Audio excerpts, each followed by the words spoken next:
Shabazz Palaces are a duo who have been labelled with many genre tags over the years, but their style generally falls under experimental hip-hop. The group consists of Diggable Planet's famed rapper Ishmael Butler, aka the Palace of Lazara, and Tendai Maria, with producer Knife Knights laying out instrumentals in the group's past 2 albums, that Black Up and His Majesty. I have no idea who produced these 2 new albums, but they ought to be ashamed!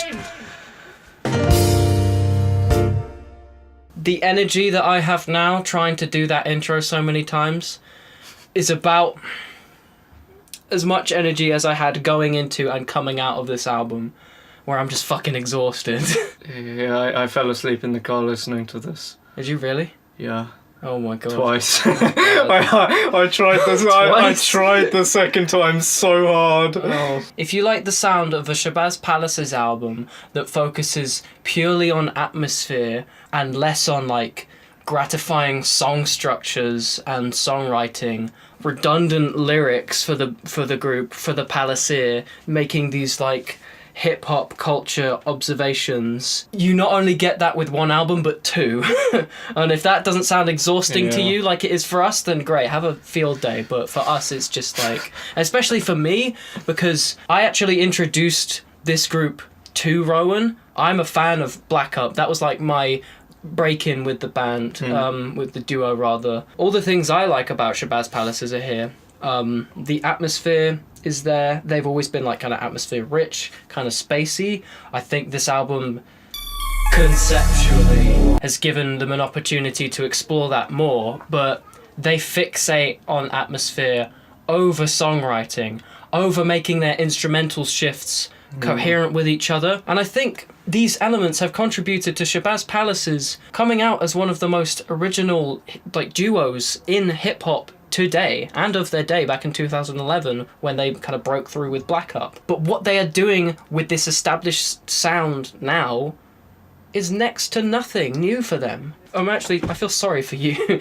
that this is your first experience with them. It's like, I feel sorry for me, to be one more element that I think is like crucial to the Shabazz Palace's sound and like how the vibe comes across is you can hear that their samples are not necessarily always sequenced. They sound like the drum samples, for example, they sound kind of played live, like just off kilter sort of, maybe some wonky music. Yeah, there's influence. it's more prominent on this song, That's How City Life Goes. It's wonky in a way that makes me feel like second guess myself and think, is this actually wonky? I'll just ask Alfie. It is. Yeah. It is. It just doesn't work. It's awkwardly wonky. Yeah, it's not like it's sort of not meant to be there. I mean, showing wonky music to people for the first time, it can kind of confuse them, and like, I mean, understandably so. It's disorienting having all these drums and synths or whatever is happening, like be offbeat in like, especially in a Flying Lotus case or like a Bath's case,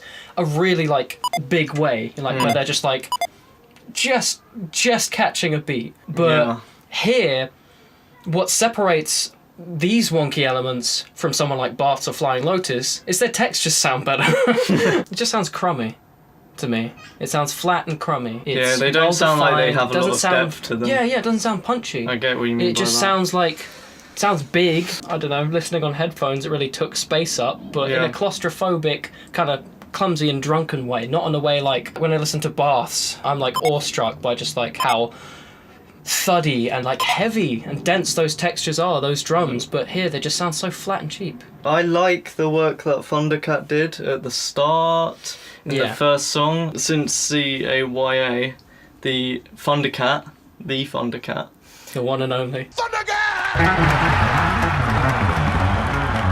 his lead-ins sound really nice, and they really complement the other work that Shabazz Palaces is doing with the synths, even though some of those synths sound pretty farty and just, yeah. Having said my point earlier that the sonic palette on display isn't refreshing, not that much in my opinion, but what Thundercat brings, the nimble nature of his playing and the hand percussion and like that whining sort of pitch oscillating synth in the beginning. Yeah. I think it sort of evokes like a scene for me of just like a kind of futuristic jungle scenario, kind of. I get that feel from it. And while I think that Thundercat's bass playing is an interesting and refreshing addition to like the sonic palette of Shabazz Palaces, I think just the way that bass is handled on this track muddies up and clouds over Thundercat's playing. The most disruptive bass thing in here, in this track, is this fucking enormous sub bass kick. Yeah. Why would you have Thundercat playing all these lower notes while there's all this low frequency stuff happening at the same time? At least like treat your mix to suit that. Even though it's a cooler melodic step forward for them, you know? Yeah. The first track isn't like a terrible start to the album. Where the album really gets boring is literally one track after the opener, When Cats Call. We skipped through this song earlier just before we came and did this. But like every part I skipped to, there was a ton of delay on the vocals and the percussion. And it occupied the whole track. There was next to no structural development, not a lot of flavour there texturally, and I guess that marks the track as a refreshing step away from the intro, which is more cacophonous. But just the flow of Palace Lazaro is so redundant. The fucking synth bass just sounds like a fart as well. Yeah. There's also delay on so many elements in the mix. And when you get so many of these like delay rhythms building up, it just becomes a mess. Yeah, and they they don't fucking shy away from it. I think this is less of a problem with the vocals on the third track, Shine a Light, which I appreciate for being a piece of potential for Shabazz Palaces as far as like making a more melodically driven track goes, because they haven't really toyed with that in the past with this much melodic focus. I guess it's sort of refreshing from all of the other... It's a different feel and a different vibe, and it's one of the only places where you've got a slightly different vibe. Yeah, that chilled out it's like more melodically uplifting thanks to the string and bass samples. I think they're in one. That sort of occupy most of the track. When I say most of the track, again, it is a texture and an idea that isn't developing that heavily, but at least it's kind of sweet. Yeah, like the actual melody, is you know, it's an earworm. Good choice of sampling. I think it would have gone over better though if they just enhanced it more. It sounds pretty rough. Or with all of these different effects they're using, maybe vary the effects like as they went through. The vocal melody as well is pretty sticky in this for me. Don't know if everyone I feel that way up until the point where Lazaro starts to improvise. He goes a bit off the rails. I think they meant it in a bit of a quirky way, but either way, it didn't feel like that. I at this point I don't it felt really like he was losing breath. I can he's like I don't care whether this is intentional or not. I think it sounds like shit in a lot of places. This isn't the worst, but like this is undeniably cacophonous and muddy production. The vocals here still manage to be kind of muddy. I get what you mean by maybe slightly muddy, but I don't hate them as much as you do. No, I don't. No. I don't. We haven't got to the tracks I hate yet. That is the main problem I find with the main vocal and the effects on it. It's causing it to blur with the sample frequencies. And it's becoming less clear because of it. I think it's another case where like a bass kick is muddying up nearly the entire mix. There's a bass line in the sample that they're using, but again, rather than cut the lows out, they just throw it in there but with this enormous fucking sub bass kick, and it just starts to clash. It starts to like drown out the instrumental. Yeah. You should lead with this. Yeah, so in this one I found this... Wait, what is this song? Do you want to try and pronounce that? DC Do Sang. The snare in this especially, volume wise, all over the place for some reason. Like at points it's too loud. It's really confusing. And then it's too quiet. And then it's just right at one point. Maybe they meant it as variation. I don't care. It doesn't sound good. It's like, did they play any of this back? It just makes me so confused about the production choices here. Oh my god. The fucking vocals on this track. I know we've talked already about vocal manipulations, like heavily drowning these things in effects, but this track I have never heard the Palacio Lazaro so muffled. They pitch shift his vocals Really low down. if you've got better hearing than me and you're not going to read any of these lyrics as you listen, then please, verbatim, tell me what he's saying, because my initial listen, I could not fucking get a word in. I see that as like prioritizing the vibe of this album again, which I understand, but it is affecting the message that Lazaro is trying to convey. The low-pitched vocals, just the hazed out, slow plodding progression of the track, it just makes me think this sounds like a Flying Lotus beat that got vaporwaved.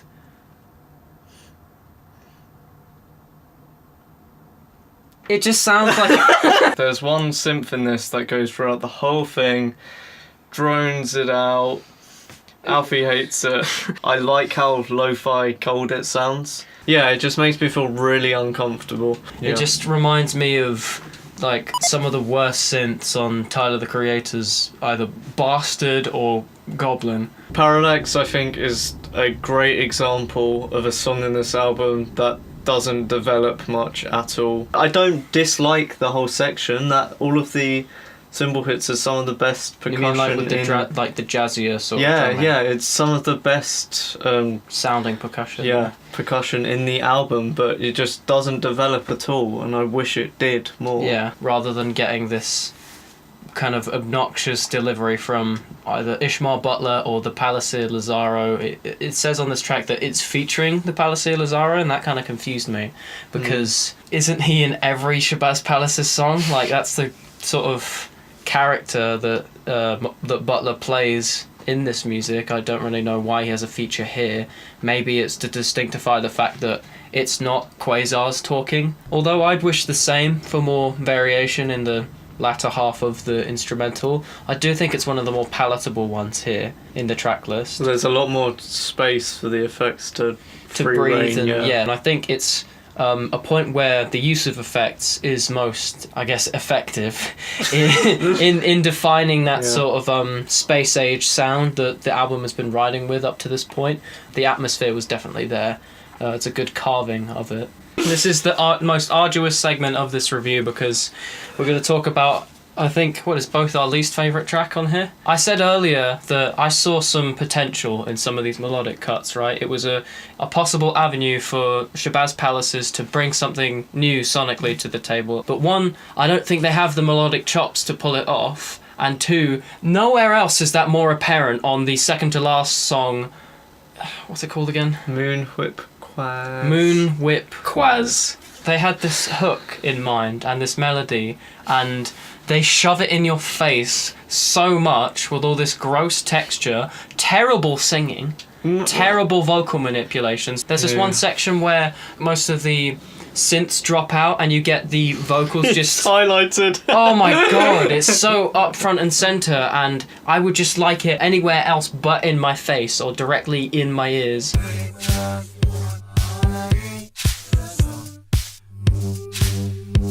It sounds fucking horrible. The effect, like this reverse reverb thing that's happening to them, it just sort of highlights how off-pitch fucking Ishmael Butler's singing is. It actually makes me want to reach back and get some of that shitty auto-tune that was on the earlier tracks, just to like help him along, because he can't hold these notes. Being catchy, I don't always think is something It's not a saving that grace. should be applauded, because Catchy it's not doesn't hard to mean do well-written. when you fucking repeat Yeah, it exactly, over and over. And my god, did it make me sick when I heard this in my head. Everything in here is like doing the same thing as well. Yeah, there is no there's no melodic there's no melodic change. Pretty much every texture in here is contributing to this melody. Yeah. And it just stacks up, it just highlights how obnoxious it is, and it makes me want to turn the song off. The vocals end up coming back into the mix later on, towards later verses, accompanied by all the other synths and instrumentation. It's like they get everything they've established and then just stack it at the very last moments of the track. Yeah. And one would think that using this instrumentation to bury those vocals would actually make them more palatable, more listenable, because they're a little more distant maybe, but it actually brings out the worst in everything that's going on. The backing vocals here are just sung so lazily as well. Great on, Yeah. born on again. Federalist Papers, though, I mean, It's not the worst song. on the no, album. it just sort of contributes again to the pre-established vibe of the album. It's just But like I just remember it like not really affecting me negatively or positively in no. many I ways. think Yeah, I think I can round out saying that this album was a huge disappointment as a Shabazz Palaces fan. I would advise everyone just go listen to Blackout. Fuck this. so. I feel about this album. I give it a I wish Blackout was here out of 10. Fucking experimental hip hop.